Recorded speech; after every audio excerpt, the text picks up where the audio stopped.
And we'll be talking about kidneys. You know how sometimes when people want to buy something expensive, when the new iPhone comes out, they always say, take my kidney, buy my kidney to get the money, which means that kidney is very, very important. Yes, exactly. Kidney is very important, but of course, according to stats, right, by the Health Ministry, so on and so forth, apparently there are 9,000 plus patients every year, and the trend continues to be on the rise. They suffer from CKD, which is basically chronic kidney disease, and also NCD, which is non-communicable diseases, and it's not good, because every year it's on the rise once again, and patients have to undergo treatment like dialysis, so on and so forth. So of course, World Kidney Day was celebrated a few days ago, and with regards to that as well, we want to actually raise awareness when it comes to your kidneys and how you can actually help to protect your kidneys, and probably even if you know anybody else who are suffering from kidney diseases, and all the kind of advices that you can give to them in order to actually go through this whole disease altogether. So of course, in the studio right now, we are going to talk to Associate Professor Dr. MAISARAH JALALONMUHALI, consultant nephrologist from Specialist Centre, with regards to protecting our kidneys. Thank you so much for being here, Doctor. Thank you for having me. So we're going to call you Dr. Mai. Can, no problem. I like that. There's a nickname. Yeah, Dr. Mai. All right, Dr. Mai. Yes. First of all, Dr. Mai, tell us, maybe because we have done a bit of research, so we know a bit, but the people out there, most of the people out there, sometimes they do not know what is the importance of having kidneys in your body. So what are briefly tell us the functions of kidneys, Dr. Mai. Thank you, Nabil. So, yes, like you said just now, the price is invaluable, it's so much expensive, but not for you to sell the kidney. That's very important. Okay, so kidney has many functions, yeah? At least 7 functions as general. For example, is help to regulate your fluid balance. What do I mean by fluid balance? Because when you drink, definitely that will come out as a urine, right? But in the setting of you are dehydrated, lacking water, then your body try to preserve that water. That's when you see a urine become concentrated. That's why you need to drink more to protect your kidney. Other than that, it removes all the waste electrolyte, all the waste products, electrolytes balance, acid balance. So imagine if you have these salts is imbalanced, that salt is imbalanced, then kidney try to regulate it. Okay, apart from that, do you know about hypertension? I'm sure you are. Yeah. You know about kidney. I'm sure you know about the hypertension and how bad hypertension is. So kidney is one of the organ to regulate the blood pressure as well, because there is hormone, what we call it renin, that's helped to, in the setting of low blood pressure, the kidney helps to bring up the blood pressure as well, because we need to make sure we don't have any symptoms, right? Apart from that, it's help in terms of production of hemoglobin.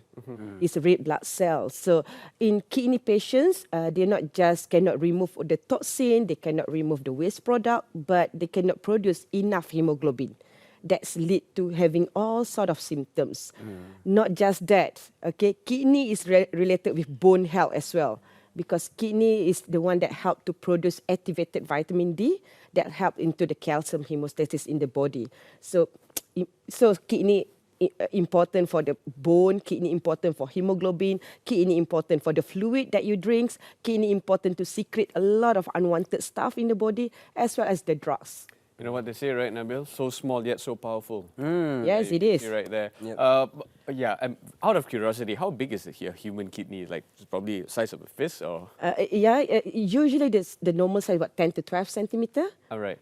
You have left and right kidney, obviously. But of course, in disease condition, it becomes shrunken, it becomes smaller. Oh, right. Okay, cool. All right. Dr. Mai, of course, now that we know what's the function of kidneys, right, could you please explain to us all the leading causes of actually kidney failure right here in Malaysia and all parts of the world? Yeah, so the leading in Malaysia especially is still diabetes is number 1. Right. Okay, so diabetes mellitus, so you have hypertension and you have other sort of kidney inflammation, what we call it glomerulonephritis, is inflammation in the kidney. That can be due to a lot of other antibodies. Okay, other than that, it can be due to genetic problem as well. If you heard about autosomal dominant polycystic kidney disease, meaning that the kidney become all cysts. That is because of genetic problem. It becomes all cysts. Yeah, becomes cysts in the kidney. So it's a lot of holes in your kidney. So yeah, so there's autosomal dominant polycystic kidney, and it can be due to other things like, have you heard about renal stone, renal calculi that remain untreated that lead to worsening kidney function as well.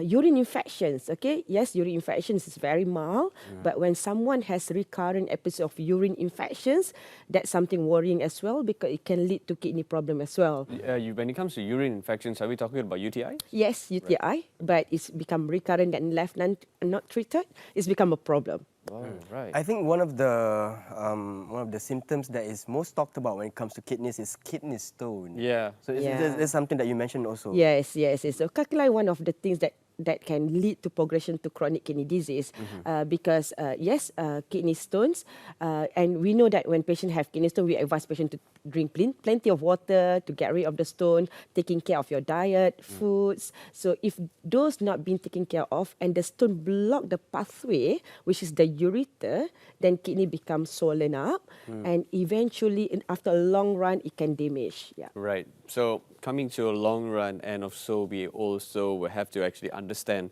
not just how the kidney functions, but of course there are types of kidney failures out there.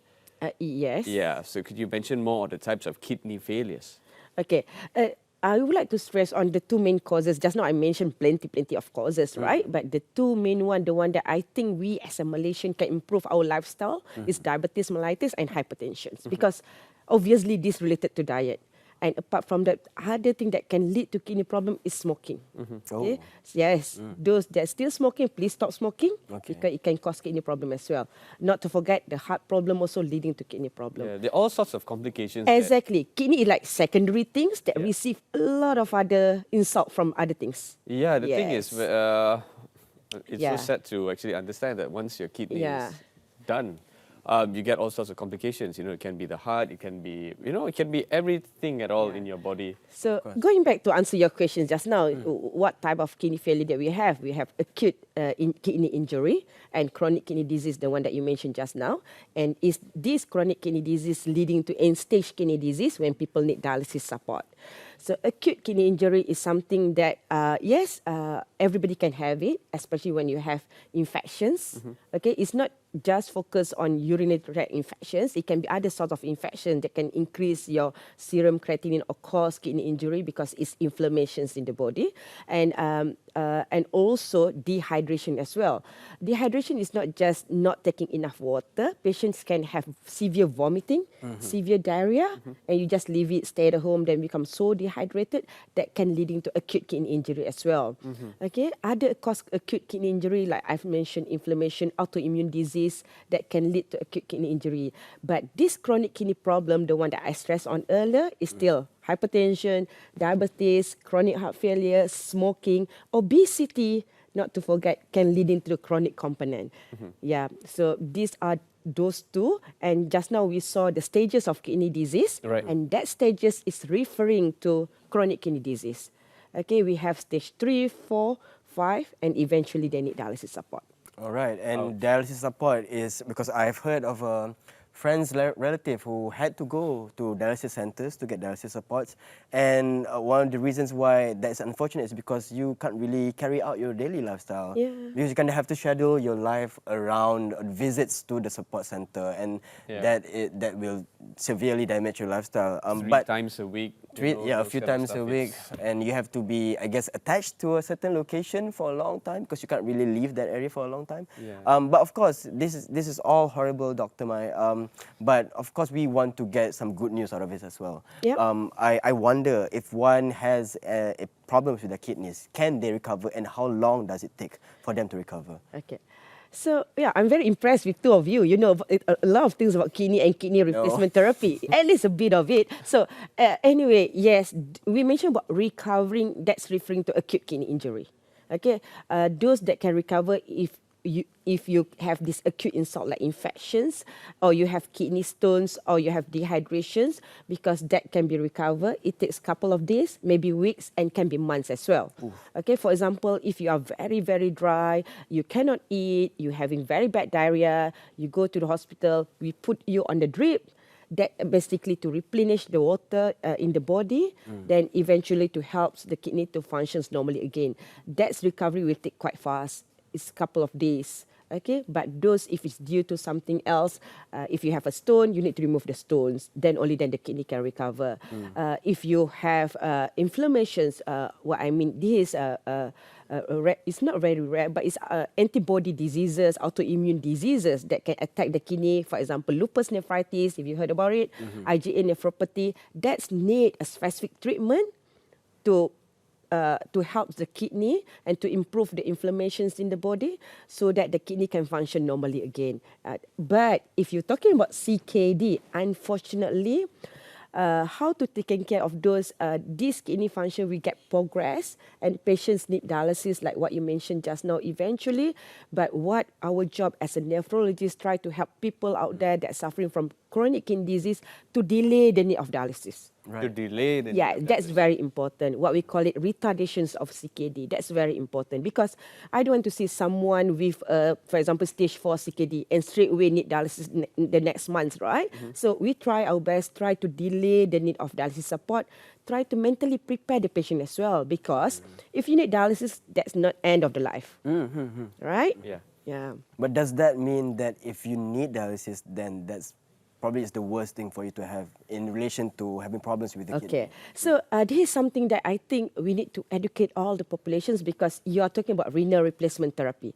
Okay, renal replacement therapy is for the end-stage kidney disease, those kidney problem that cannot be recovered. Okay, so then they need something else to help to replace the functions of the kidney, right? Yeah. That's why we mentioned about hemodialysis. You mentioned about hemodialysis. They need to go to the center 3 times a week to do all those routines 3 times a week. Yes, they need to be hooked on the machines for 4 hours each sessions for 3 times a week.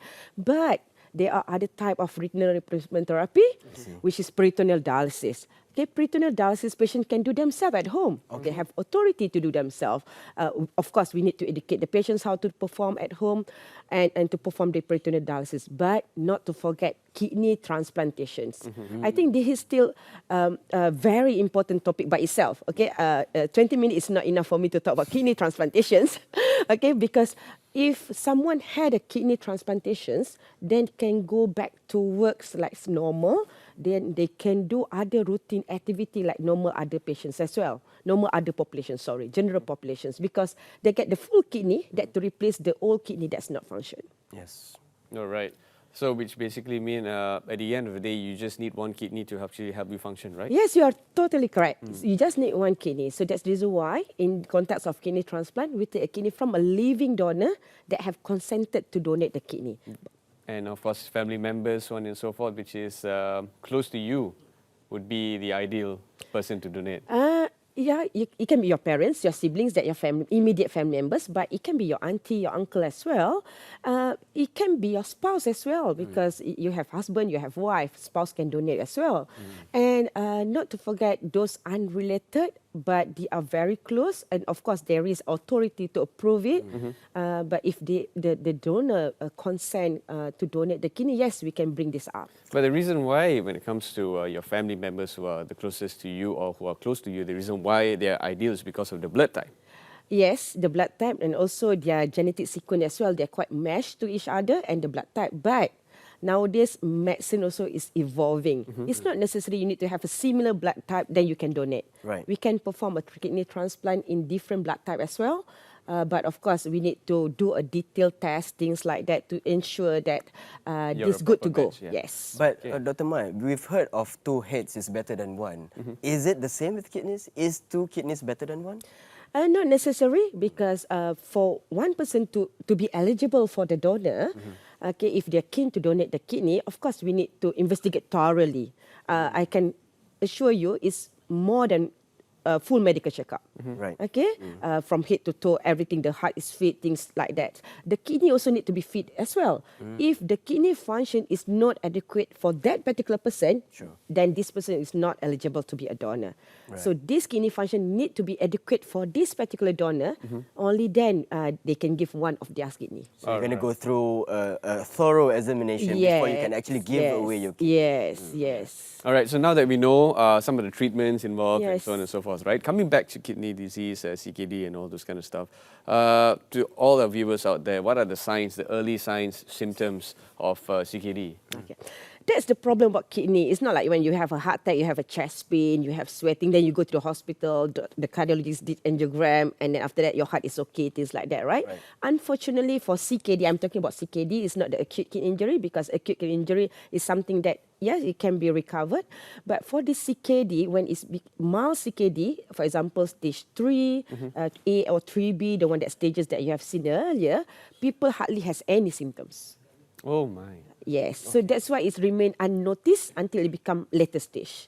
Okay, those that milder symptom at the beginning, maybe at stage 4 CKD roughly, end of stage 3, hypertensions. So that's the tricky about these hypertensions because kidney control the blood pressure as well. Hypertension can cause kidney problem. But yet, hypertension can be a result of you having kidney problem. So patient can develop hypertension as well. That's why hypertension patient need to go for medical checkup. It's not just to check the blood pressure. You need to check the blood test as well. So apart from that, yes, maybe because if due to the inflammation, those antibody I mentioned earlier, like lupus nephritis, patient can have frothy urine, basically bubbles in your urine. That's a sign that you need to go for check to ensure that this is something reversible, something that treated. But after the advance of CKD, only then the symptoms appearance, like you don't have appetite to eat, you start to have swelling. Remember I mentioned kidney is important for fluid balance. If you drink, your urine will come out the water. But in this kidney disease, your body retain it because the kidney cannot flush it out. Right. So that's why it's swelling, poor intake, and you have vomiting because of the toxin in the body. Yeah, those kind of a very vague general signs and symptoms, not very specific like other organs. But Dr. Mike, sorry Nabil. Yeah. Dr. Mike, just want to ask you, what about blood tests? And get a, you go for a blood test and get the kidney profiles, figures and all that. Can that help as well? Yeah, of course. That's why early screening or routine, those healthy perhaps do not need to have this so frequent. But it's not just blood test, what we call it renal function test. We look at the serum creatinine. That's indicate what is our glomerular filtration rate. A little bit scientific is there. But anyway, basically just to look at your kidney functions and your stages of if you have kidney problem. That's a kidney function test for those healthy. But please couple this with a urine test. Okay, blood test alone perhaps is not enough to detect early signs. Okay, because in the urine, if patient has some disease in the kidney, we look at the protein in the urine and also blood cell in the urine. If we do have catch these abnormalities, perhaps something need to be investigated further. That's early test that you can do even though you don't have symptoms. You have no swelling, you have no vomiting, but perhaps yearly or every 2 years you should go for this for the normal patients, the one that do not have any medical problem. Right. So it's important for us to attend these screenings just in case anything happens. And I absolutely loathe the fact that there's no obvious symptoms that we can detect early on. I wonder, because this organ is so important, are there any other ways other than drinking to protect your organ? Okay. Earlier one, I mentioned if the general population don't have diabetes, hypertension, no heart problem, you need to go for checkup. You mentioned about drinking. It's absolutely correct. We need to make sure we have adequate water in the body as well to make sure our kidney regulates very well. And apart from that, those that have diabetes and hypertension, okay, because the kidney itself, there is no direct medication for the kidney, but you need to taking care of this problem. Like you have diabetes, you need to ensure your sugar control is good. Thus, you need to make sure less sugar intake, control the diabetic profile, your hypertension as well. Control the blood pressure, the salt intake need to be measured as well. Those that have hypertension, reduce salt in the food. Of course, fast food, everything need to be much more less because that's the easy food nowadays that we can get, right? But of course, it's come into complications. It's not good for the patients, yeah. All right, so doctor, quick one before we go. Of course, we don't have time, as you just mentioned. I 20 just minutes not mentioned it. enough to talk 20 about minutes kidneys, not right? Is there such thing as like washing your kidneys? Washing your kidney. Yeah, you know how people say, wash your kidneys lah, eat this food, this fruit, I got it from don't know where. Yeah, no, there is no such thing right? as washing the kidney. Like I mentioned, if this is a chronic kidney disease, there is no point to return back to normal, but how to delay the progressions. Okay. By doing healthy diet, blood pressure control, sugar control, taking care of your blood pressure, exercises, stop smoking, plenty of fluids, if dose permit, okay? Because I don't want misunderstanding. If they have stage 5 CKD right now, they start to drink plenty of water, then habis lah. Yeah. Okay? Yeah, because it yes, retains. because they retain the Yeah. fluid, they cannot flush it out. But normal population, healthy, yes, that's what they need to do. Right. Okay. Thank you so much, Dr. Mai. That was Associate Professor Dr. MAISARAH, who is a consultant nephrologist from UM Specialist Centre, talking to us about kidneys. Thank you so much once again, Doctor, for being here on the show.